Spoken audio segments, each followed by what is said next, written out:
Assalamualaikum warahmatullahi wabarakatuh. Selamat siang dan salam literasi. Saya Muhammad Rakin yang menempatkan diri memiliki nama pena yaitu Rake.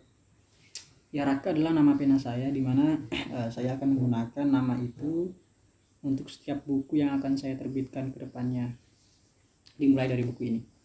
Baik, buku pertama saya yang diterbitkan oleh Edward Publisher yaitu Open Minded, sebuah seni berpikir bebas. Ya, saya sangat menyukai cover yang didesainkan untuk buku ini karena memang dalam penciptaan covernya saya juga ikut serta dalam memberikan ide, yaitu warnanya harus ada warna pink misalnya, kemudian harus ada gambar otak yang merepresentasikan dari judul buku ini yaitu Open Minded, seperti itu. Baik, like, share, dan subscribe dulu dong.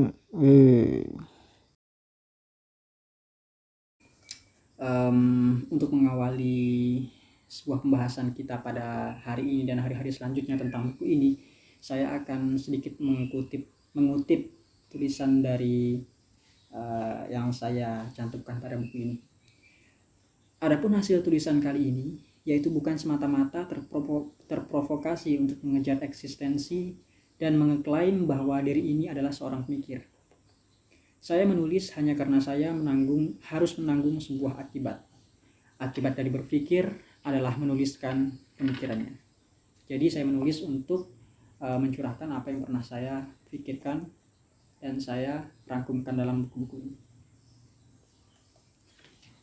Oke, sebelum kita membahas lebih lanjut ke setiap babnya, kita akan membahas tuntas mulai dari yang paling depan sampai yang paling belakang, tidak terlewat sedikit pun.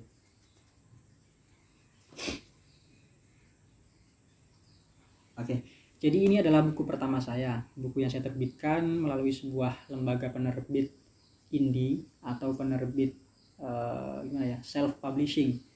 Self publishing itu adalah sebuah kategori penerbit yang mengajak penulisnya untuk ikut serta dalam menentukan bagaimana arah penerbitannya atau konsep penerbitannya, seperti itu. Dia bisa memberikan ide tentang covernya dan dia bisa menjual sendiri bukunya tanpa harus berbagi royalti dengan si penerbit, karena memang ini adalah terbit sendiri gitu. Perlu modal juga untuk menerbitkan buku seperti ini. Info untuk teman-teman yang akan menerbitkan buku ke depannya secara indie atau self publishing. Karena kita adalah penulis pemula, jadi agak sulit untuk menembus persaingan di penerbit mayor seperti Gramedia dan sejenisnya.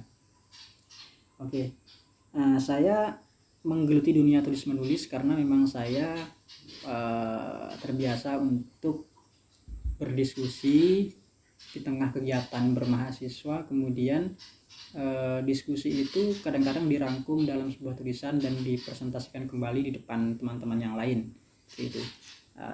Saya mungkin sedikit menjelaskan bahwa saya pernah terlibat, atau lebih cocoknya dibilang melibatkan diri dalam sebuah organisasi bernama Himpunan Mahasiswa Islam HMI.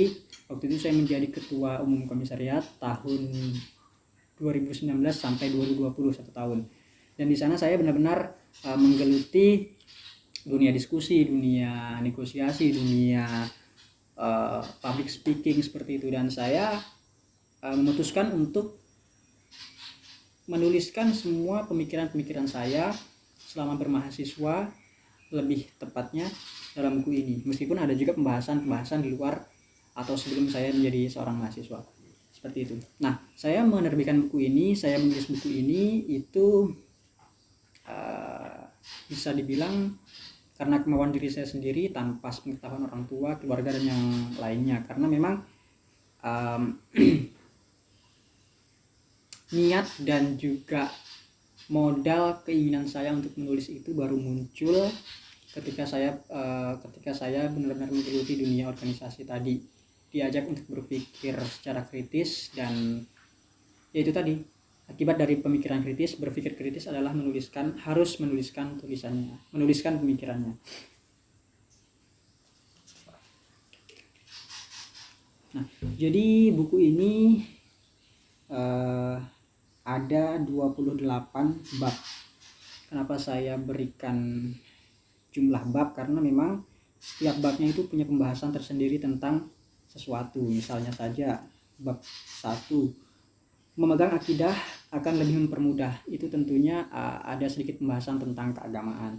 Bab 8, animo menjadi musisi. Kenapa perlu membahas animo menjadi musisi? Karena memang selama berkuliah juga saya aktif di dunia musik atau hiburan, dan itu sangat menyenangkan.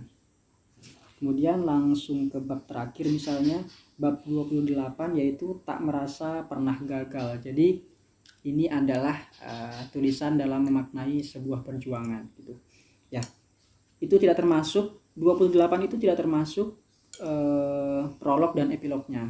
Ya, jadi saya berikan nama prolog, yaitu untuk prakata lah ya, kalau di tulisan yang lain prakata atau kata pengantar. Kenapa saya suka memberikan prolog dan juga mengakhirinya dengan epilog? Karena saya termotivasi pada salah satu judul lagu Firsa Besari, yaitu epilog. Baiklah, sekali lagi dan saya tegaskan bahwa memang motivasi saya yang terbesar untuk menulis ini adalah karena saya mengidolakan seorang Firsa Besari ya. Beliau adalah seorang penulis yang terkenal, pendatang baru termasuk, dan juga bukunya bestseller dalam kategori pembaca anak muda, karena memang bukunya itu lebih banyak membahas tentang dunia romansa. Novelnya, kemudian cerpennya, kemudian sajaknya, itu semua berbau anak muda seperti itu. Dan juga saya merasa bahwa beberapa kondisi dalam kehidupan saya ada yang mirip dengan kisah yang dirasakan oleh Firsa Besari, sehingga mungkin serasa senasib sepenanggungan. Jadi seru sekali untuk mengikuti hobi dan juga kebiasaan beliau, termasuk menulis buku.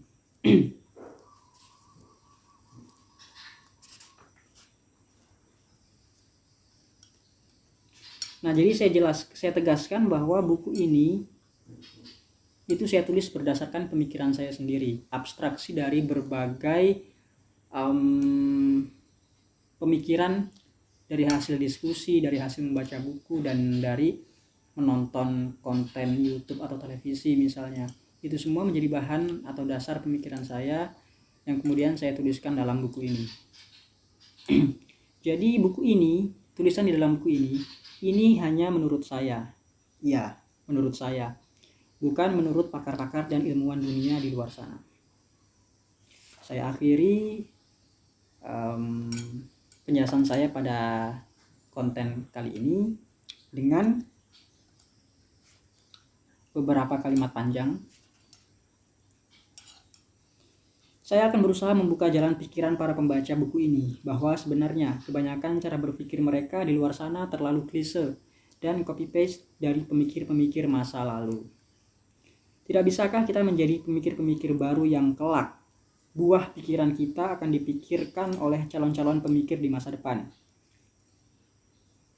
Ya, seperti itu.